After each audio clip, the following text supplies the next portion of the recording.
So hello dear students, welcome to my channel Gateway for Engineers. Now in the today's class we will be discussing about some numericals on the strain transformation and strain gauges, strain logics. इससे related हम कुछ numericals करेंगे. So the first numerical is in front of you. Please try to solve this numerical. So the numerical says in a stressed member, two strain gauges are fixed such that they are inclined at 30 degree to the known direction of principal stresses. तो question में क्या बोल रहा है, दो strain gauges को fix किया है. कहाँ पे फिक्स किया है? प्रिंसिपल स्ट्रेस से 30 डिग्री के इंक्लिनेशन पे. सो इन दिस केस क्या बोल रहा है, that the direction of principal stresses is known.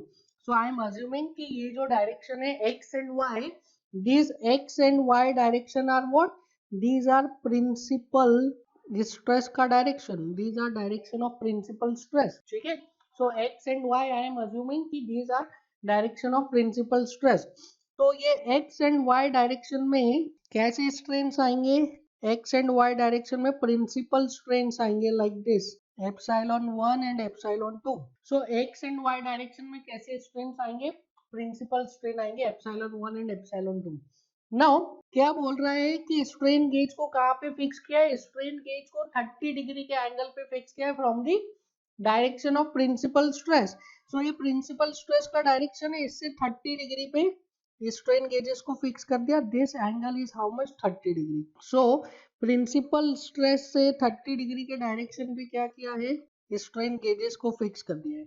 ये तो हो गई एक स्ट्रेन गेज की बात. नाउ दूसरा स्ट्रेन गेज भी क्या रहेगा? दूसरा स्ट्रेन गेज भी 30 डिग्री के इंक्लिनेशन पे. अब ये सेकंड प्रिंसिपल प्लेन से 30 डिग्री के इंक्लिनेशन पे. ठीक है. So this angle is now 30 degree and इस एक्सिस के अलोंग क्या लगा है? इस एक्सिस के अलोंग स्ट्रेन गेज लगा है. ठीक है. सो जो हमको गिवन स्ट्रेन्स है वो कौन से है? This epsilon dash, epsilon x dash and this epsilon x double dash. ये दोनों स्ट्रेन्स हमको दिए हैं. द वैल्यू आगे क्या बोल रहा है? The strain measured by these two gauges are 445 into 10 raised to minus 6 and 32 into 10 raised to minus 6. That means epsilon x dash कितना? It is 445 into 10 raised to minus 6 and epsilon x double dash is 32 into 10 raised to minus 6. ये हमें दिया है. इसके साथ क्या दिया है? E और म्यू की वैल्यू दी है. हमें क्या बताना है? हमें प्रिंसिपल स्ट्रेसेस कैलकुलेट करना है. देखिए हमें क्या कैलकुलेट करना है? Principal stresses. Now principal stresses कैसे कैलकुलेट कर सकते हैं? Can I write epsilon x dash is equals to epsilon 1 plus epsilon 2 by 2 plus epsilon 1 minus epsilon 2 by 2 cos 2 theta plus phi xy by 2 sin 2 theta. Since x and y are the direction of principal stresses, so यहाँ पे क्या होगा? ये phi xy 0 हो जाएगा. ठीक है. x and y क्या है? प्रिंसिपल स्ट्रेस का डायरेक्शन है, तो phi xy क्या हो जाएगा? 0 हो जाएगा. So this phi xy is nothing but 0. So यहाँ से आपको मिलेगा एप्सिलॉन एक्स डैश, और एप्सिलॉन एक्स डैश की वैल्यू है 445 into 10 raised to minus 6. This is equals to epsilon 1 plus epsilon 2 by 2 plus epsilon 1 minus epsilon 2 by 2 cos 2 into 30. ठीक है. This is first equation. This is first equation. Now second equation देखिए. Second equation can I write epsilon x double dash is equals to epsilon 1 plus epsilon 2 by 2 plus epsilon 1 minus epsilon 2 by 2 cos 2 theta plus phi xy by 2 sin 2 theta. Now again ये हमने जो equation लिखा है किस axis के along लिखा है? ये हमने प्रिंसिपल स्ट्रेस के डायरेक्शन में लिखा है. तो phi xy कितना हो जाएगा? phi xy will be 0. So now what is the value of epsilon x double dash? It is 32 into 10 raised to minus 6. This is equals to epsilon 1 plus epsilon 2 by 2 plus epsilon 1 minus epsilon 2 by 2 cos 2 into, अब यहाँ पे क्या आएगा? 30 degree आएगा क्या? नहीं. हम जो एंगल लेते हैं वो कहाँ से लेते हैं? वो एंगल हम लेते हैं from the x axis. So x axis से आपको एंगल लेना है. ठीक है. आपको एक्स एक्सिस से एंगल लेना है. तो एक्स एक्सिस से कितना एंगल हो गया? 90 plus 30 that is 120 डिग्री. सो यहाँ पे आएगा cos 2 into 120 डिग्री. सो यहाँ से आपके पास आ गई second equation. So we are having two equations. 1 and 2 and two unknowns, that is epsilon 1 and epsilon 2. दो इक्वेशन से दो अननोन है, आप इजीली सॉल्व कर सकते हैं. देखिए कैसे. सो I can write 445 into 10 raised to minus 6. This is equals to epsilon 1 plus epsilon 2 by 2 plus epsilon 1 minus epsilon 2 by 2 cos 2 into 30. So cos 60 कितना होता है. cos 60 की वैल्यू रख रहा हूँ मैं directly. cos 60 is 1 by 2. So यहाँ से I can write 445 into 10 raised to minus 6. This is equals to, अब ये देखिए आप, epsilon 1 by 2 plus epsilon 1 by 4, ये क्या हो जाएगा. एप्सिलॉन 1 by 2 into 1 by 2, तो epsilon 1 by 4. So epsilon 1 by 2 plus epsilon 1 by 4. Epsilon 1 by 2 is 0.5 epsilon 1 plus epsilon 1 by 4 is 0.25 epsilon 1. तो यहाँ से आ जाएगा 0.75 epsilon 1.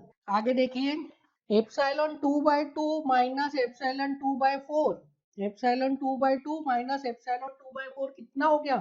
It is plus 0.25 epsilon 2. This is equation number 3 बोल सकते हैं हम. Similarly I can write 32 into 10 raised to minus 6.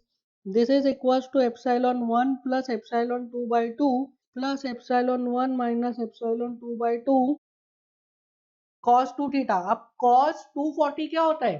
cos 2 into 120. So cos 240 क्या होता है. cos 240 is nothing but minus of 1 by 2. So it is minus 1 by 2. So यहाँ से equation क्या आ जाएगी. ये आ जाएगी 32 into 10 raised to minus 6 is it is epsilon 1 by 2. देखिए epsilon 1 by 2 minus epsilon 1 by 4, that is 0.5 epsilon 1 minus 0.25 epsilon 2. तो क्या आ जाएगा 0.25 epsilon 1. 0.5 epsilon 1 minus 0.25 epsilon 1 कितना हो गया. it is 0.25 epsilon 1 plus यहाँ से देखिए this is epsilon 2 by 2, that is 0.5 epsilon 2 minus minus हो जाएगा plus epsilon 2 by 2 into 1 by 2, तो epsilon 2 by 4, तो 0.5 epsilon 2 plus 0.25 epsilon 2, that is 0.75 epsilon 2. This is equation number 4. तो अगेन आपके पास दो इक्वेशन है, दो अननोन से आप इजीली सॉल्व कर सकते हैं. इसको मल्टीप्लाई कर दीजिए 0.75 से, इसको मल्टीप्लाई कर दीजिए 0.25 से और माइनस कर दीजिए. सो 3 into 0.75 minus 4 into 0.25 आपको क्या मिल जाएगा. 445 into 0.75 minus 32 into 0.25. This is equals to 0.75 का square epsilon 1 plus 0.25 into 0.75 epsilon 2 minus 0.25 का square epsilon 1 minus 0.75 into 0.25 epsilon 2. तो ये वैल्यू कैंसिल हो जाएगी, आपको मिल जाएगा. अच्छा इंटू 10 रेज टू माइनस 6 में 341.75 into 10 raised to minus 6. This is equals to 0.5 epsilon 1. So यहाँ से epsilon 1 कितना आ जाता है 683.5 into 10 raised to minus 6 and epsilon 2 आ जाता है minus of 270.5 into 10 raised to minus 6.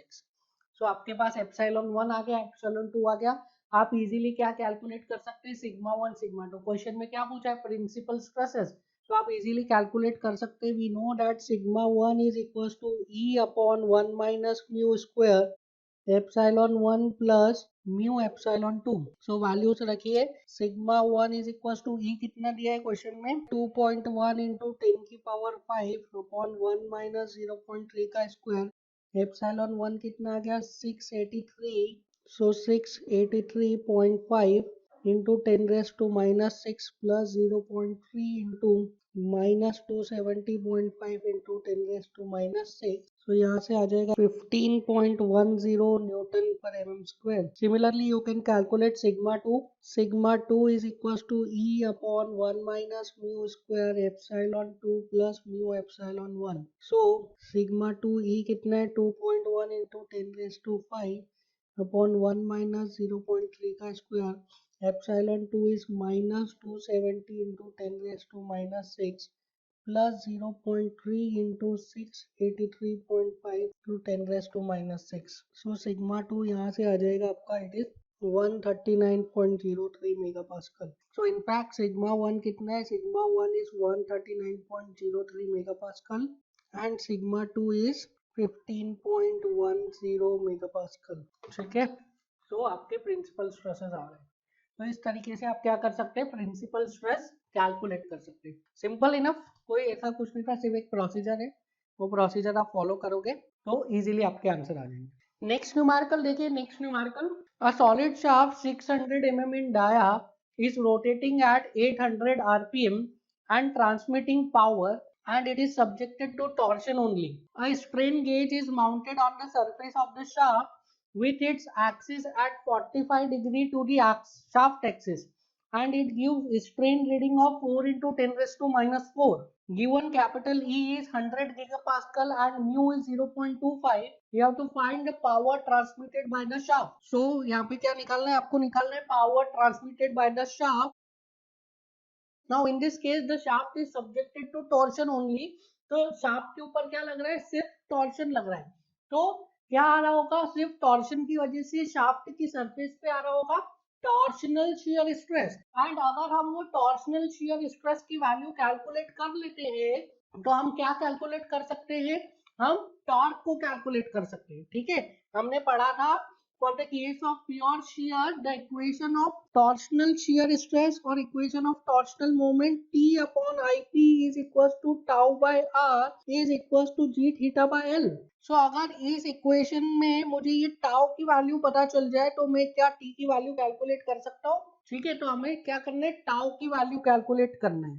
T की वैल्यू आ जाएगी, टी की वैल्यू आ जाएगी तो पावर निकाल सकते हैं। Power we know that power P is equals to 2 pi N T upon 60। So P की वैल्यू डिपेंड करती है टी पे, कैपिटल टी की वैल्यू डिपेंड करती है शियर स्ट्रेस पे। तो हमें क्या निकालना है, शियर स्ट्रेस। अब शियर स्ट्रेस कैसे निकालेंगे, शियर स्ट्रेस हम निकालेंगे शियर स्ट्रेन से, क्योंकि हमें क्वेश्चन में क्या दिया है, क्वेश्चन में हमें ई और म्यू की वैल्यू दी है, ई और म्यू की वैल्यू दी है। तो आप क्या कर सकते हैं, यहाँ से जी की वैल्यू निकाल सकते हैं। तो आपको जी की वैल्यू पता है, आपको शियर स्ट्रेन पता है, तो आप क्या निकाल सकते हैं, शियर स्ट्रेस निकाल सकते हैं। अब शियर स्ट्रेन कैसे निकालेंगे, शियर स्ट्रेन निकालने के लिए हमें क्या दिया है, शियर स्ट्रेन निकालने के लिए हमें नॉर्मल स्ट्रेन दिया है, normal strain. So normal strain दिया है, यहाँ से हम निकाल सकते हैं शियर स्ट्रेन। नाउ अब देखिए क्वेश्चन में क्या बोल रहा है, क्वेश्चन में बोल रहा है the shaft is subjected to torsion only. मतलब if the shaft is subjected to torsion only, तो उस केस में क्या होगा, शाफ्ट की जो सरफेस है, शाफ्ट की सरफेस पे सिर्फ और सिर्फ क्या लगेंगे, सिर्फ और सिर्फ टॉर्शनल शियर स्ट्रेस लगेंगे। ये हमने ऑलरेडी पढ़ा है कि if the shaft, if the bar is subjected to pure torsion, तो उसमें क्या होता है, सिर्फ और सिर्फ टॉर्शनल शियर स्ट्रेस लगते हैं। तो यहाँ पे क्या हो रहा होगा, जो शाफ्ट है उसकी सरफेस पे क्या आ रहे हैं, सरफेस पे सिर्फ और सिर्फ टॉर्शनल शियर स्ट्रेस आ रहे हैं। So we know for the case of pure shear, ये क्या हो गया, शाफ्ट की सरफेस पे सिर्फ और सिर्फ टॉर्शनल शियर स्ट्रेस आ रहे हैं, दैट मींस ये कौन सा केस हो गया, ये केस हो गया प्योर शियर वाला केस। सो हमें पता है for the case of pure shear, जिस एक्सिस पर प्योर शियर लगता है उसी एक्सिस पे क्या लगता है, मैक्सिमम शियर स्ट्रेन लगते हैं। ठीक है, जिस एक्सिस पे प्योर शियर आएगा उसी एक्सिस पे क्या होगा, मैक्सिमम शियर स्ट्रेन आएंगे। एंड उस एक्सिस से 45 डिग्री के एंगल पे क्या होगा, उस एक्सिस से 45 डिग्री के एंगल पे आपको मैक्सिमम नॉर्मल स्ट्रेन मिलेंगे। ठीक है, ये हमने ऑलरेडी डिस्कस किया हुआ है for the case of pure shear, जिस एक्सिस पे प्योर शियर लगता है उसी एक्सिस पे क्या होता है, उसी एक्सिस पे मैक्सिमम शियर स्ट्रेन आते हैं। और जिस एक्सिस पे मैक्सिमम शियर स्ट्रेन आते हैं उससे 45 डिग्री के एंगल पे क्या मिलेगा आपको, वो एक्सिस मिलेगा जिसपे कि मैक्सिमम नॉर्मल स्ट्रेंथ आएंगे। सो यहाँ पे देखिए जो 45 डिग्री का एंगल दिया है ना, कि 45 डिग्री के एंगल पे इन्होंने मेजर किया है, 45 डिग्री के एंगल पे इन्होंने ये स्ट्रेन मेजर किया है। ये कौन सा स्ट्रेन है, this is normal strain. So normal strain 45 degree के एंगल पे मेजर किया है, कहाँ से 45 डिग्री, जिस एक्सिस पे, जिस एक्सिस पे मैक्सिमम शियर स्ट्रेन आ रहा था। तो मैक्सिमम शियर स्ट्रेन वाली एक्सिस से 45 डिग्री के एंगल पे इन्होंने नॉर्मल स्ट्रेन मेजर किया है। मतलब ये नॉर्मल स्ट्रेन कौन सा स्ट्रेन है, this normal strain is nothing but it is the maximum normal strain, it is the principal strain. So ये जो स्ट्रेन दिया ये कौन सा स्ट्रेन है? This is principal strain. So this is a case of what? This is a case of pure shear. So I am assuming this is shaft axis and this axis is 45 degree to the shaft axis. And यहाँ पे 45 degree पे जो strain gauge लगाया है इस पे कितने strain आ रहे हैं? This is 4 into 10 raised to minus 4. And here strain is what? Here strain is 0. Here also strain is 0. क्यों 0 है? शाफ्ट की एक्सिस पे एंड शाफ्ट की एक्सिस के परपेंडिकुलर स्ट्रेन क्यों 0 है? Because this is case of what? This is case of pure shear. So normal strain क्या हो गया? 0 हो गया. So can I write epsilon x dash is equals to epsilon x plus epsilon y by 2 plus epsilon x minus epsilon y by 2 cos 2 theta plus pi xy by 2 sin 2 theta. Now देखिए epsilon x is 0, epsilon y is 0, दोनों 0 है तो यहाँ से आपको क्या मिल जाएगा? epsilon x dash is what? Epsilon x dash is equals to phi xy by 2 sin 2 into 45. So sin 90 is 1. Epsilon x dash की वैल्यू क्या है? 4 into 10 raised to minus 4. This is equals to phi xy by 2. So phi xy कितना आ गया आपके पास? Phi xy is 8 into 10 raised to minus 4. What is this phi xy? This phi xy is shear strain. That is the maximum shear strain. ठीक है, ये पाई x y क्या हो गया? Maximum shear strain. क्यों मैक्सिमम शियर स्ट्रेन हो गया है? क्योंकि ये उस एक्सिस पे आ रहा है जिस एक्सिस पर नॉर्मल स्ट्रेन 0 है. एंड हमें पता है for the case of pure shear जिस एक्सिस पे नॉर्मल स्ट्रेन 0 होता है उस एक्सिस पर शियर स्ट्रेन क्या होता है? मैक्सिमम. प्योर शियर के केस में मोर सर्कल कैसा बनता है? मोर सर्कल का सेंटर कहाँ आता है? ओरिजिन पे.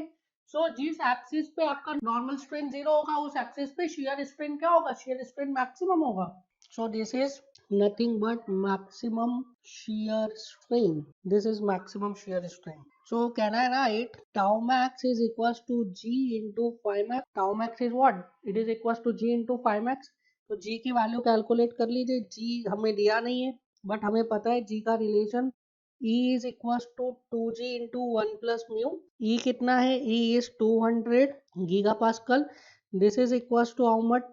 2 into G into 1 plus 0.25. तो यहाँ से G कितना आ जाता है? G is equals to 200 upon 2 into 1.25 which is nothing but 80. तो G आ जाता है आपका 80 gigapascal. So you can easily calculate what? Tau max. Tau max is equals to G into phi max. तो G is 80. Phi कितना है? Phi is 8 into 10 raised to minus 4. So phi max is 8 into 10 raised to minus 4. तो यहाँ से क्या आ जाएगा आपका? Tau max आ जाएगा. So tau max is equals to 8 8 is 64. So 64 into 10 raised to minus 3 gigapascal. और मेगापास्कल में बोलो तो into 10 raised to 3 न्यूटन पर mm square. So it is 64 Newton पर mm स्क्वायर. So यहाँ से क्या आ गया आपका? tau max. Tau max is 64 Newton पर mm square. Now you can easily calculate the value of what? Torque. T upon IP is equals to tau by R. So T is equals to tau into IP by R. IP क्या होता है? Polar modulus of inertia. It is pi by 32 into d की power 4 and R is what? D by 2. So T क्या हो गया? T is equals to tau into pi by 16 into d cube. So capital T की value निकाल लीजिए. Tau is 64 into pi by 16 into 60 का cube. ये आ गया आपका कैपिटल T की वैल्यू. अब यहाँ से आप पावर निकाल लीजिए. We know that power is equal to 2 pi NT by 60. T की वैल्यू कितनी आई है? टॉर्क की वैल्यू कितनी आई है? It is nothing but 2.714 into 10 की power 3 newton metre. Newton metre में लिखा है मैंने. आपका आंसर जो आएगा वो न्यूटन mm में आएगा. ठीक है, तो यहाँ पे आपको 10 की पावर 6 मिलेगा. So P is equal to 2 pi N is 810. T is 2.714 into 10 की power 3 upon 60. So यहाँ से you will get power transmitted is 230.20 kilowatt. 230.20 kilowatt power आ जाता है. Now next numerical देखिए. next numerical, this numerical was asked in your GATE examination. Mechanical में आया था 1-2 साल पहले. A rectangular region in a solid is in a state of plane strain, the xy coordinate of the corner of undeformed rectangular are given as p, q, r and s. The rectangle is subjected to uniform strain in x and y direction. आपको strain का value दिया है and shear strain का भी value दिया है. You have to calculate the deformed length of the elongated diagonal. So आपको क्या निकालना है? diagonal का length निकालना है. So in this case आपको एक rectangle के coordinates दिए हैं. Point P is at 0,0, point Q is at 4,0, point R is at 4,3 and point S is at 0,3. So ये जो था इस तरीके से आपको एक रेक्टेंगल दिया था. So this was the given rectangle. और आपको क्या दिया है? आपको दिया है uniform strain in x and y direction. So this is x direction, this is y direction. Strain in x direction is 0.001, strain in y direction is 0.002 and phi xy दिया है आपको 0.003. And what you have to calculate? You have to calculate change in length, or you have to calculate elongated length of this diagonal. इस diagonal का elongated length निकालना है. So यहाँ से देखिए PQ की लेंथ कितनी हो जाएगी 4, QR की लेंथ कितनी हो जाएगी? देखिए PQ की लेंथ कितनी हो जाएगी 4, QR की लेंथ कितनी हो जाएगी? It is 3. सो PQ की लेंथ हो गई 4, QR की लेंथ हो गई 3. तो डायगोनल की लेंथ कितनी हो जाएगी? पाइथागोरस थ्योरम से इट इज 5. सो डायगोनल की ओरिजिनल लेंथ के 5, आपको क्या निकालना है? फाइनल लेंथ निकालना है. तो निकाल सकते हैं कि नहीं? Yes, you can easily calculate. So आपको क्या निकालना पड़ेगा? डायगोनल के अलोंग नॉर्मल स्ट्रेन निकालनी पड़ेगी. अगर आपको डायगोनल के अलोंग नॉर्मल स्ट्रेन मिल जाए, that is epsilon x dash, तो आप इजीली क्या निकाल सकते हैं? इजीली आप चेंज इन लेंथ निकाल सकते हैं. चेंज इन लेंथ निकाल लिया, ओरिजिनल लेंथ पता है, आप इजीली निकाल लोगे क्या? Final length. सो आपको क्या निकालना है? डायगोनल के अलोंग चेंज इन लेंथ और स्ट्रेन निकालना है. So I can write epsilon x dash is equals to epsilon x plus epsilon y by 2 plus epsilon x minus epsilon y by 2 cos 2 theta plus phi xy by 2 sin 2 theta. अब यहाँ पे बताइए theta कौन सा लेना है? Theta कौन सा लोगे आप? ये वाला थीटा लेना पड़ेगा आपको x से. हमें पता है ऑलवेज एंड ऑलवेज हम थीटा कहाँ से लेंगे? जिस डायरेक्शन में आपको एप्सिलॉन एक्स मिल रहा है उस डायरेक्शन से आप थीटा लोगे. So this is theta. तो यहाँ से cos 2 theta and sin 2 theta की वैल्यू आप निकाल लीजिए. थीटा कितना आ जाएगा? Theta is equal to tan inverse 3/4. Theta कितना आ जाएगा? tan inverse 3/4. सो थीटा की वैल्यू बताइए कितना आ रहा है? It is 36.87 degrees. वैल्यूज रख दीजिए. Epsilon x dash is equal to epsilon x कितना दिया है? 0.001, epsilon y 0.002 divided by 2 plus 0.001 minus 0.002 divided by 2 cos 2 into 36.87 plus phi कितना दिया? 0.003 upon 2 sin 2 into 36.87. सो यहाँ से देखिए एप्सिलॉन एक्स डैश कितना आ जाता है? एप्सिलॉन एक्स डैश आ जाता है 0.0028. That means delta L by L कितना है? 0.0028. सो एल की वैल्यू हमें पता है it is 5. This is equal to 0.0028. So delta l कितना आ गया? Is 0.014 units. So can we write final length? This is equal to 5 plus 0.014. This is equal to 5.014. अब आपको डायरेक्टली दिया है एलोंगेटेड, इसलिए आपने प्लस किया. ठीक है. सो कितना आ गया? 5.014. नाउ अब ये जो एग्जाम में ये क्वेश्चन आया था, this was a numerical ability type question. आपको जो आंसर देना था वो आपको न्यूमेरिकल आंसर टाइप था, न्यूमेरिकल आंसर टाइप. ठीक है. तो आपको यहाँ पे वैल्यू एंटर करनी थी एंड इसका जो रेंज दिया था वो रेंज बहुत ही स्मॉल दिया था, दैट इज 5.012 टू 5.014. इतना छोटा रेंज इसलिए दिया था बिकॉज अगर आप थीटा ये वाला लेते, अगर आप ये वाला थीटा लेते थे दिस थीटा, तो आपका जो वैल्यू था वो इससे थोड़ा सा स्लाइटली आगे जाता था, 5.014 से आगे जाता था.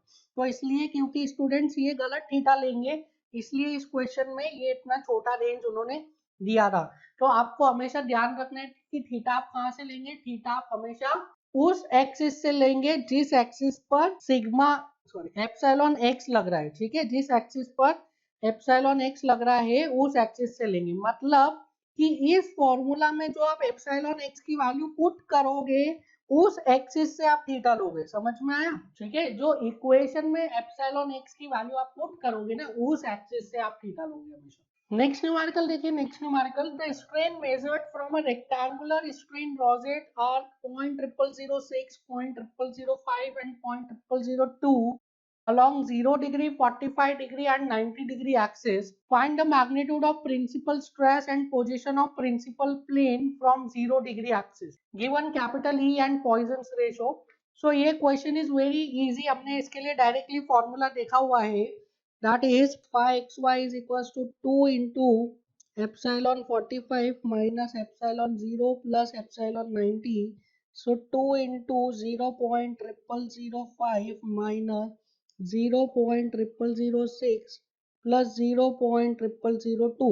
So it is equals to 0.0002. phi xy आ गया। अब आप इजीली कैलकुलेट कर सकते हैं एप्सिलॉन 1 एंड 2 की वैल्यू। It is equal to c plus r and c minus r. So c कितना हो जाएगा? It is epsilon 0 plus epsilon 90 by 2। Epsilon 0 कितना है? 0.0006, एप्सिलॉन 90 0.0002 बाई 2 क्या आ जाता है? 0.0004। r क्या हो जाता है? r is under root of epsilon 0 minus epsilon 90 by 2 का whole square plus pi x y by 2 का whole square. So values put करिए। r is equal to epsilon 0 कितना है? Is 0.0006 minus epsilon 90 0.0002 divided by 2 का whole square plus pi x y क्या है? 0.0002 divided by 2 का whole square. सो यहाँ से आपका r आ जाएगा, r is equal to 2.236 into 10⁻⁻⁴। और c कितना है? c को मैं लिख सकता हूँ 4 इंटू 10⁻⁴।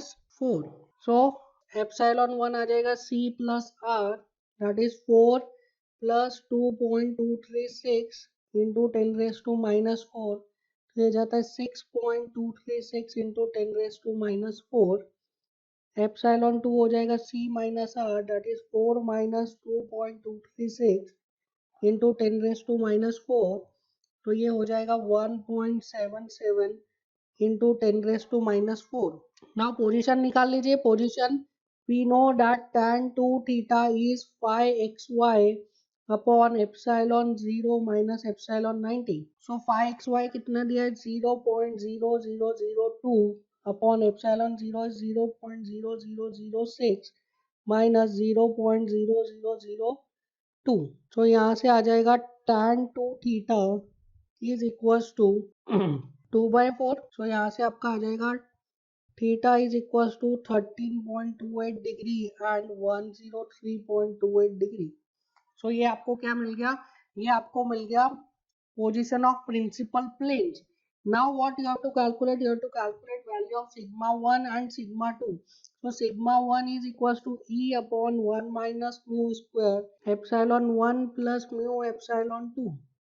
So sigma 1 E कितना दिया है? 2.1 into 10⁵ upon 1 minus 0.3 का स्क्वायर 6.23 plus 0.3 into 1.77 into 10⁻⁻⁴। यहाँ से आपका सिग्मा 1 आ जाता है। Sigma 1 is equals to 148.59 megapascal. Similarly, you can calculate sigma 2. Sigma 2 is E upon 1 minus mu square epsilon 2 plus mu epsilon 1. So sigma 2 is equals to E is 2.1 into 10⁵ upon 1 minus 0.3 का square. Epsilon 2 is 1.77 plus mu is 0.3 into epsilon 1 is 6.23 into 10⁻⁴ common ले लिया। सो sigma 2 की value आ जाती है यहाँ से 79.97 megapascal. सो आपको sigma 1 मिल गया, सिग्मा 2 मिल गया, आपको पोजीशन ऑफ प्रिंसिपल प्लेन्स मिल गए। यही पूछा था क्वेश्चन में। So this is it for the today's class. Will meet in the next class. Thank you.